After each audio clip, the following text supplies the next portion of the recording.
If your blood sugar spikes even when you're eating healthy, you're not failing. Your meals are digesting too fast. Most people hear diabetes and think the only solution is avoid sugar. But what often helps the most day to day is more practical than that. Slow the rise after you eat. When digestion slows down, glucose often rises more gradually. That can mean fewer sharp spikes, fewer crashes, and less of that "I'm hungry again already" feeling that makes diabetes so frustrating. Today, we're counting down 7 superfoods worth making regular staples if you're diabetic, not because any one food is a cure, but because each one helps you build meals that are more blood sugar friendly through proven levers: more fiber, stronger protein structure, healthier fat quality, and less reliance on refined, fast-digesting carbs. Quick safety note: if you use insulin or glucose-lowering medications, food changes can change your readings. Track your response, and keep your clinician in the loop if your numbers shift.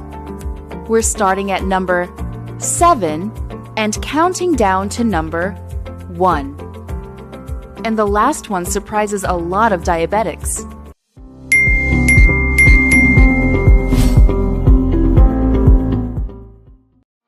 Number 7. Spinach and non-starchy vegetables. Let's start with the boring one, because boring is what you can repeat every day. One of the biggest hidden causes of blood sugar swings is this: meals become too carb-dense without you realizing it. Not because you did something wrong, just because modern meals are often built around bread, pasta, rice, crackers, or cereal, and vegetables become a tiny side. Non-starchy vegetables help fix that. They give you volume and fiber with very little digestible carbohydrate, which changes the whole structure of the meal. This approach is built into diabetes education. The American Diabetes Association's plate method teaches a simple structure designed to reduce rapid glucose surges. Half the plate, non-starchy vegetables, 1/4 protein, 1/4 carbohydrate. So why is spinach a must? Because it makes everything else easier. When vegetables take up half the plate, it's harder to accidentally build a meal that hits your bloodstream like a glucose rocket. Now that the base of the plate is stronger, let's add a food that supports the same: slow digestion. Goal: using fiber in a different way. Number 6. Chia seeds. Chia seeds are famous online for lowering blood sugar, so let's make this accurate. Chia's strongest value for diabetics is that it's extremely fiber-dense, and fiber is one of the most reliable tools for slowing how quickly carbohydrate hits the bloodstream. But here's the evidence check. A 2024 systematic review and meta-analysis of randomized trials found no significant overall effect of chia on fasting blood glucose, HbA1c, or insulin. So why keep chia on this list? Because diabetes management isn't only about one lab marker. It's also about daily mechanics, how fast meals digest, and how full you feel afterward.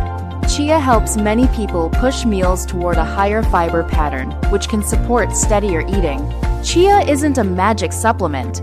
Think of it as a fiber tool that supports a slower, more filling meal pattern. Next, we're going sweet because a lot of diabetics fear fruit completely. And the real lesson is how food form changes the glucose response. Number 5. Raspberries. A lot of people living with diabetes have heard fruit is sugar, and then they avoid fruit forever. But whole fruit behaves differently than juice, candy, or soda because it comes with water, fiber, and structure, and that structure slows digestion. Now, to be evidence accurate, a 2024 systematic review and meta-analysis of randomized trials on raspberries found no significant effect overall on fasting blood glucose or HbA1c. So I'm not going to promise raspberries. Lower your A1c? Here's what raspberries are good for.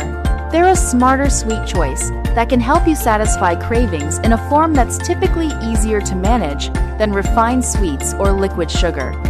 Raspberries aren't magic, they're a better trade. Now we're moving to a food that scares people even more than fruit because it has carbs. But it behaves like a different category of carbs. Number 4. Black beans and other legumes. Beans solve a major diabetes problem. People try to avoid carbs and then end up eating carbs that digest fast, like crackers, white bread, or sweetened snacks. Legumes are different because they're carbs packaged with fiber and plant protein, which slows digestion. And this is supported in clinical research.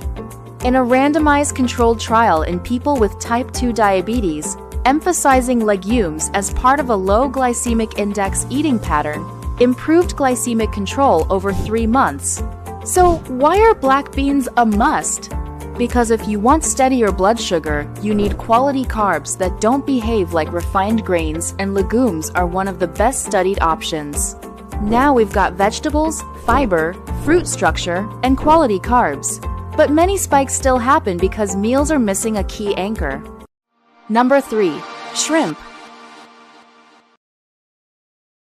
Shrimp is here because a lot of spikes come from meals that are too carb-heavy and too light on protein.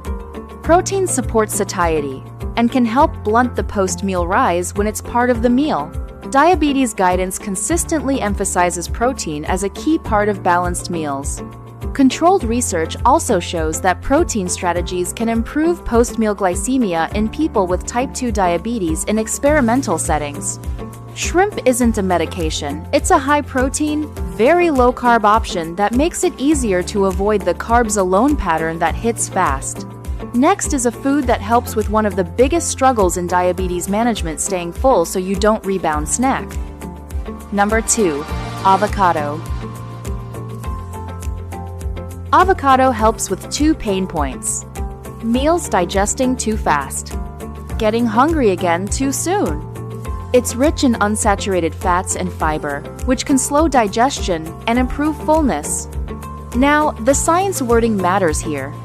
A randomized controlled trial in adults with insulin resistance tested replacing some carbohydrate energy with avocado energy for 12 weeks and reported a healthier dietary pattern and trends favoring improved glucose control and cardiometabolic risk biomarkers.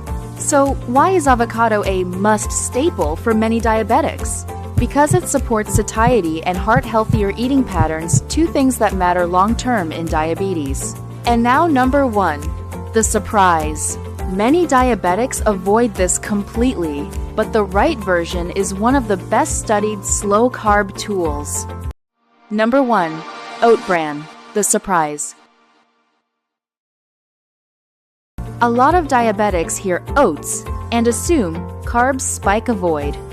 But oat bran is different because it's concentrated in oat beta-glucan, a soluble fiber that can slow digestion and reduce the post-meal glucose rise. A systematic review and meta-analysis in adults with type 2 diabetes found that oats and oat beta-glucan produce generally small improvements in fasting and post-meal glycemic markers, with less consistent effects on HbA1c. So why oat bran earns the Hasson spot? Because it's one of the rare carbohydrate staples that can function more like a slow carb, especially compared with refined grain breakfasts, thanks to that soluble fiber structure. The key lesson is simple. Oat bran isn't automatically blood sugar friendly if it's turned into a sugar bowl. The benefit depends on keeping it fiber forward, not sweetened into a dessert. So those are your 7: spinach, chia seeds, raspberries, black beans, shrimp, avocado, and oat bran. None of these foods replace your medication, but they do help you build meals that digest slower, so your glucose rise is often gentler and your hunger is easier to manage. If you remember one idea from this video, remember this: your goal isn't no carbs. Your goal is slower carbs, built on fiber, protein, and better fats. If this helped you, hit like, subscribe, and tell me in the comments. Which one are you adding first: beans, chia, avocado, or berries? Stay healthy, stay empowered.